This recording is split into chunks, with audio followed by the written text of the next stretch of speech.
Hey there, I'm so glad that you're joining us today, especially because we've been having great conversation about questions you want answered by single guys. And my friend Jason is not single anymore, but he is when he was single, he was well known because he was on, what season would that have been? Season 4. It was season 4 of The Bachelorette, okay? Correct. He was one of the 25 bachelors that Jen Chef That's right. Jen Chef was choosing from, and he was the one who took quite a stand because he just made it clear right up front that I was a virgin. So and planned on staying that way. And planned on staying that way. So Jen and I had a conversation in front of 10 million of our closest friends about this, and she said that that was great, but when she got back off camera to another camera, she said, I don't think that's very livable. And Wow. so you can imagine that even though I made it to the top 15, that didn't get a rose the next round. Yes.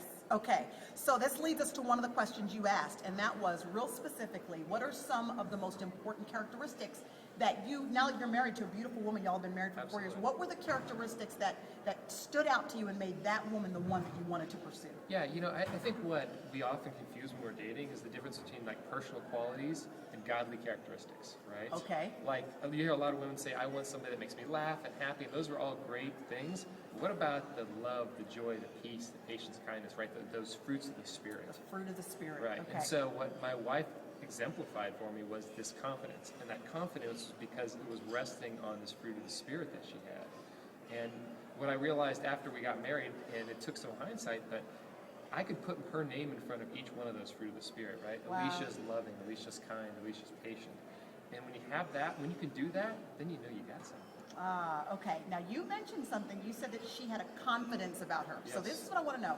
Lots of the questions that we had were on a similar aspect, and that was that how does a woman make sure that her confidence is not causing intimidation? Like there are many women who are successful, they're doing well on their own, and they're discovering that it seems that some men are intimidated by the confidence and the success that they've achieved on their own. How do we balance that out? How do single women balance that? I think it's a little blown out of proportion, actually, right? Okay. I think that some of the guys that are out there that are taking a little step back, their problem isn't that the woman is overconfident, it's that they have their own self-confidence issue. Okay. Right? So Okay. the woman herself, she needs to be confident. She needs to stand up in the confidence she has and how the Lord's working in her life. And the reality is that the guy is not at his own place. Like if he doesn't have his own confidence in the Lord, that's not marriage material yet anyways. Wow. Right? Okay. And so the women are taking it upon themselves that maybe I ought to step back from my confidence, and that's not the case. You need to stand up in your confidence.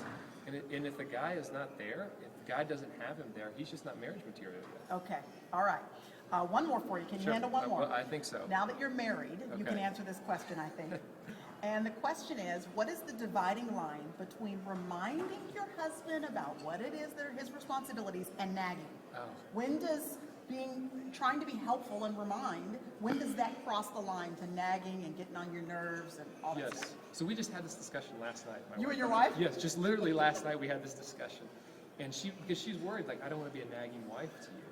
But I tried to remind her as her husband, as the leader of this household, I need to know how she feels so that as the leader I can make good decisions. Okay. And so what I need a lot of times is the approach of it.